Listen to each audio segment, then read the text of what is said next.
Across the country, homeowners are bracing for brutal tax bills, except in 10 states that quietly escaped the entire disaster. These states found the cheat codes, loopholes, caps, exemptions, and revenue systems that shrink property taxes down to shockingly low levels. We're talking bills that barely crack a few $100. Some look like a utility payment, not an annual tax. And here's the part nobody's talking about. These states didn't fix the system. They rewired it. They froze values. They capped increases.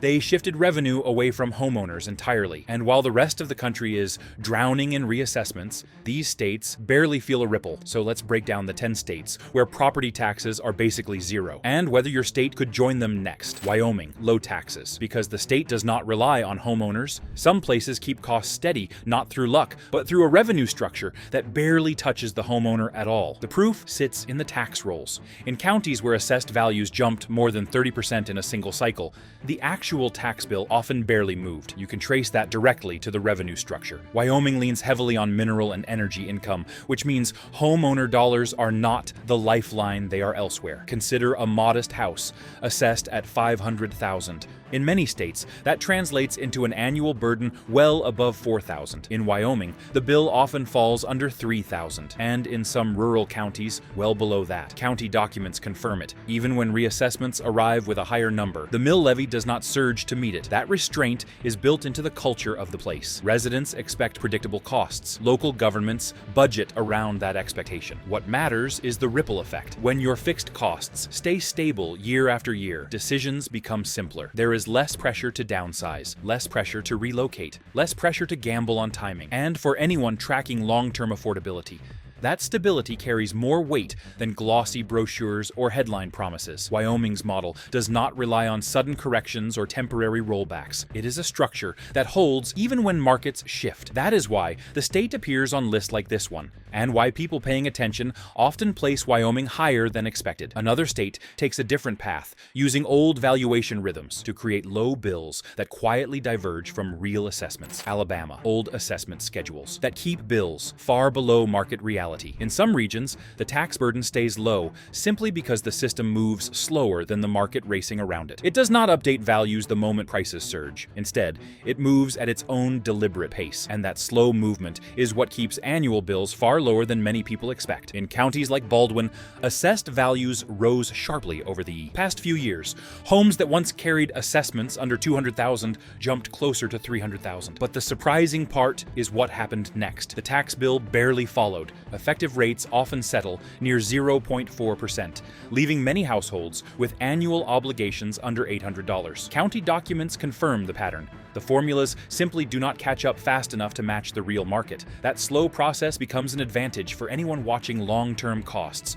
When the market sprints, Alabama does not sprint with it. The tax base drifts forward in small steps, not leaps. A home that doubled in value almost never sees its tax bill double. The structure protects stability. You can feel it in the numbers. You can see it in the assessment sheets. It is a system that offers breathing room instead of pressure. The deeper truth is this: Alabama's model is not built on promotional language or special incentives. It is built on older schedules that have remained in place because they keep the burden predictable. The state does not rely on sudden reassessments to balance local budgets. It relies on consistency. And that consistency is what places Alabama firmly on this list. Keep watching, because the following state shields homeowners by reducing taxable value upfront, altering every calculation before rates enter consideration. If insights like this help you stay ahead of unexpected costs, take a moment to like the video, subscribe for ongoing updates, and share your thoughts below. It helps keep these deep dive breakdowns moving forward and ensures you never miss new information. Idaho, exemptions that cut what can be taxed in the first place. Here is a place where the first protective step happens before the tax rate is even considered. Instead of chasing every shift in the housing market, the state trims the taxable portion at the start, and that single step changes everything that follows. The homeowner exemption removes a large slice of value before the mill rate is applied, and county records make the effect unmistakable. In Ada County, homes that climbed from $200,000 to more than $400,000 during the rapid growth years did not face matching tax pressure. The exemption erased a significant portion of the assessed value, leaving the taxable amount closer to what the home might have been worth several years earlier. That creates a buffer. It softens the shock that homeowners in faster-moving states feel every reassessment cycle. Canyon County shows the same pattern. Homes Homes that appreciated sharply still carried taxable values far below their full market figures. When the base is reduced from the beginning, the bill that follows cannot escalate the way it does elsewhere. It is a system designed to prevent sudden jumps, and the documents confirm it. The numbers remain steadier, even when the market does not. This structure matters because it shapes long-term stability. When the taxable portion is controlled, every future increase is measured against a smaller foundation. That keeps annual obligations lower, steadier, and easier to plan around. Idaho's approach does not rely on temporary rollbacks or emergency corrections. It relies on a front-loaded safeguard that continues working for years. What comes shows how a substantial first value removal can rewrite annual obligations, reshaping expectations long before taxpayers see resulting numbers. Louisiana, a system built around a large first value wipeout. Few states reshape the bill so dramatically by removing such a large portion of value right at the start. That wipeout acts as a shield, and it changes the way every number lands on the page. The homestead exemption eliminates the first $75,000 of assessed value, and parish documents show how powerful that single step becomes. A home assessed at $150,000 is immediately treated like a home assessed at $75,000, and the difference shapes every future line of the tax statement. In Jefferson Parish, records reveal long stretches where assessed values barely shift, even as market prices rise. That slow movement combines with the exemption to hold bills down year after year. It is not a promotional incentive. It is the foundation of the system. The taxable portion stays compressed, and that compression protects households from sudden jumps. A market that doubles does not double the bill. The formula refuses to follow the momentum. Orleans Parish shows the same pattern. Some properties operate from older base years, and reassessments arrive far less frequently than in states with aggressive cycles. When the starting value is low and the exempted portion is large, the final amount entering the calculation is far smaller than most people expect. The documents make the point clear. Louisiana limits what can be taxed long before rates come into play. This structure carries weight. It steadies long-term planning. It softens volatility, and for anyone tracking total cost of ownership, it provides a predictable path that does not depend on market timing. Louisiana's approach is deliberate, measured, and deeply rooted in state law. Here, high property values fail to drive tax burdens because outside revenue sources shoulder costs homeowners elsewhere must absorb alone. Hawaii, high prices, low taxes because revenue comes from elsewhere. High home prices usually signal high taxes. Yet this region flips that expectation on its head. The reason sits in the structure. Counties rely on tourism-driven revenue, which means local homeowners are not asked to shoulder the full cost of public services. That shift allows primary residence rates to remain remarkably low, even as market values climb well beyond mainland levels. Honolulu County lists primary residence rates near 0.29%, and county records show homes valued around $1 million, still producing annual bills that many states would assign to properties worth a fraction of that amount. The tax structure is not hiding anything. It is simply operating from a different source of funding. When visitor dollars supply a significant portion of the budget, homeowners receive a level of insulation that few other states can match. Look at Maui County assessments.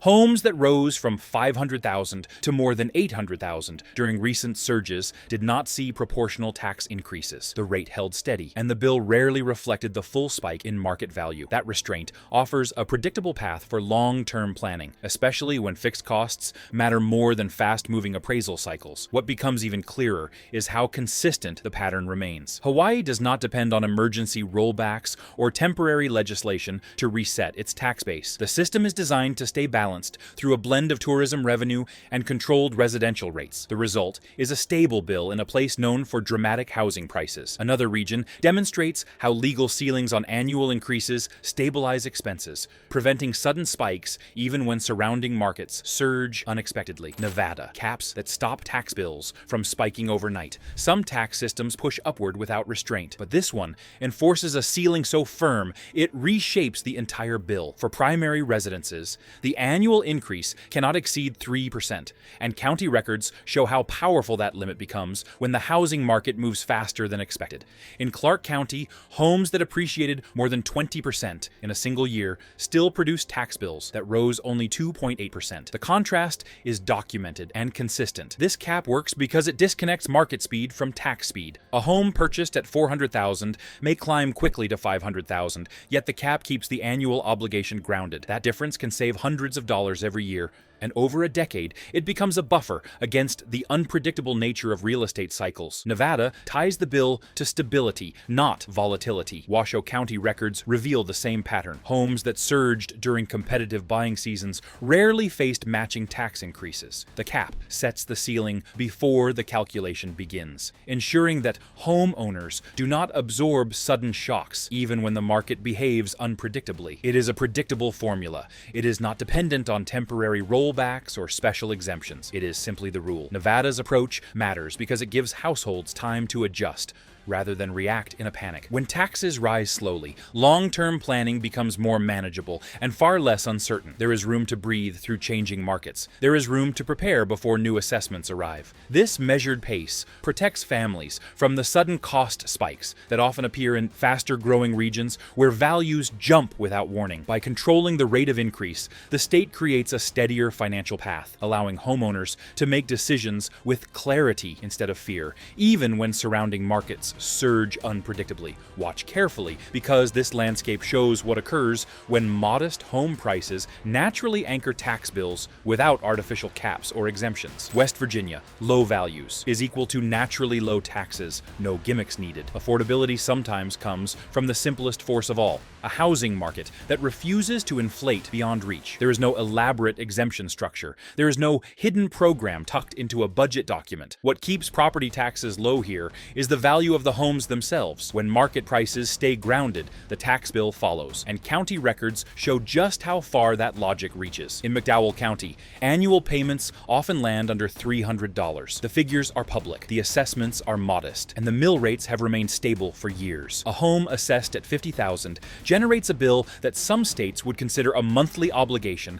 not an annual one. The numbers speak plainly. Move to Raleigh County, and the pattern continues. Properties valued between $100,000 and $150,000 frequently carry annual taxes well below what similar homes would face in states with faster-moving markets. There is no artificial compression. There is no reliance on temporary caps. It is simply the direct result of a market that has not inflated beyond reach. This creates an environment where long-term planning becomes straightforward. When the base value stays steady, the bill remains predictable. There is no sudden surge, no unexpected jump triggered by a hot buying season. West Virginia does not force the issue. It lets the market decide, and the market has remained measured. The deeper effect is stability. Households can map out future costs without guessing, estimating, or bracing for sudden spikes that appear without warning. They can hold on to homes without worrying that a rapid shift in value will outpace their budgets or force difficult decisions. This kind of predictability shapes long-term planning in ways that often go unnoticed until instability appears elsewhere. The state's tax structure works because it reflects the reality on the ground, aligning assessments with actual market behavior rather than chasing short-term trends. That grounded approach creates a level of confidence many regions struggle to maintain consistently. Prepare for a shift, as this territory reveals how a near-repeal effort altered tax behavior long after the proposal collapsed.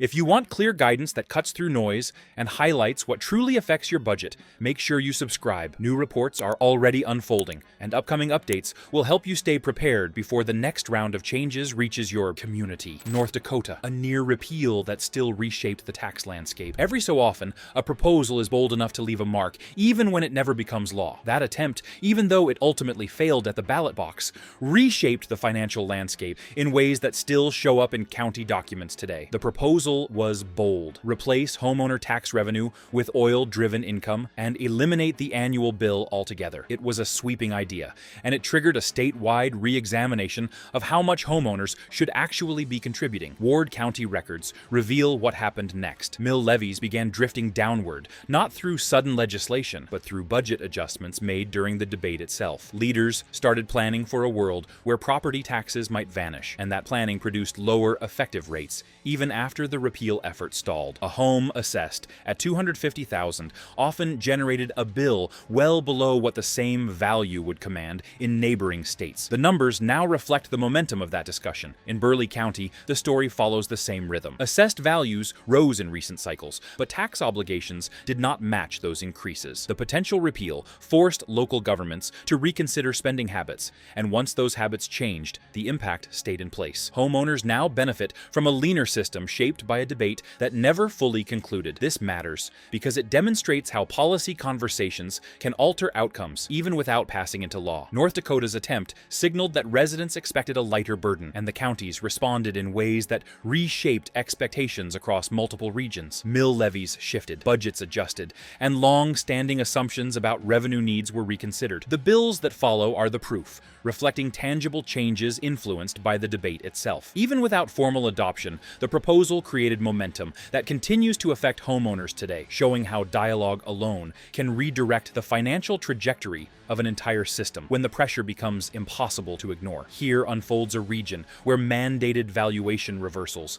temporarily lowered taxable bases, creating short-term relief with long-term implications still emerging. Colorado, rollback orders, creating temporary price windows. When a state orders values to reverse course, the impact cuts through every line of the tax document. The change did not come from a quiet adjustment. It arrived through a mandated rollback, and the impact is written clearly in county assessment sheets. Homes that had been valued near $420,000 suddenly returned with taxable figures closer to $280,000. That gap created a rare moment where the bill no longer reflected the market at all. In Fremont County, the rollback reduced taxable value by nearly 40%. Public documents show the shift in plain terms. One cycle carried the higher figure, the next cycle did not, and because property taxes are tied directly to that number, the reduction lowered annual obligations immediately. For many households, the difference amounted to several $100s saved without any action taken on their part. Montezuma County followed the same path. A house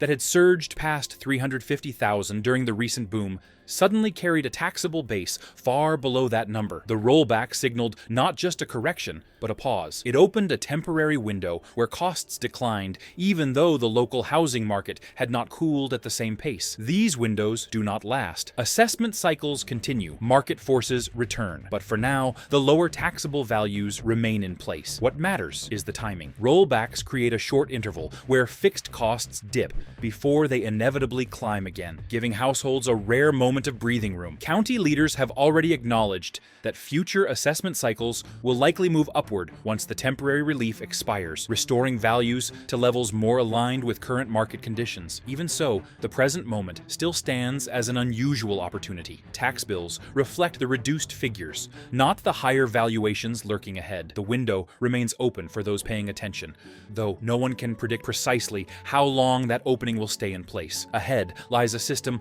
built from the ground up to minimize burdens by reducing taxable value before calculations shape bill. South Carolina, a built-in advantage through its assessment ratio. Some systems reveal their advantage immediately, carved into the very first figure used to calculate the bill. The key number is the assessment ratio, and for primary homes in this state, that ratio is set at 4%, rather than the higher figure applied to non-residential properties. That single distinction reduces the taxable base so sharply that the bill often arrives far lower than many people expect, even when the market pushes values upward. Consider a home assessed at $300,000. Instead of taxing the full assessment, South Carolina evaluates only 4% of that figure, creating a taxable base of $12,000. Apply local millage to that smaller foundation, and the annual obligation becomes a fraction of what similar homes face in neighboring regions. County records from Greenville and York display this pattern repeatedly. Homes of comparable size and value carry bills that differ by $1,000 to $2,000 simply because of the ratio. This structure reshapes long-term planning. When the taxable portion is compressed, increases remain measured. The market may surge, but the burden does not mirror that movement. The design protects stability rather than revenue expansion. It gives households room to navigate rising prices without absorbing sudden swings in fixed costs. The consistency operating behind South Carolina's system is what positions it so firmly at the top of this list. It does not lean on temporary relief measures, rushed exemptions, or last-minute rollbacks that create uncertainty from one year to the next. Instead, it follows a rule applied from the very first line of the assessment, anchoring the taxable value before any other factor enters the calculation. That clarity shapes every outcome that follows, offering a kind of stability many homeowners rarely experience. It becomes a structure built for predictability rather than unpredictability, and that difference matters more than most realize. And as the broader landscape shifts, This model offers a preview of where other states may be heading when budgets tighten and residents demand predictability. Systems built on stable ratios often become the benchmark that others study closely. This approach endures because it balances local revenue needs with homeowner stability, creating a framework that stays steady even as broader market conditions shift over time. And that's the full list of states where property taxes are basically disappearing. Now, I want to hear from you. Would you move for lower taxes, or is your state holding steady? Drop your thoughts in the comments. If this helped you stay ahead of the curve, hit like, subscribe, and turn on notifications so you never miss the next update. Big changes are coming and you'll want to be ready.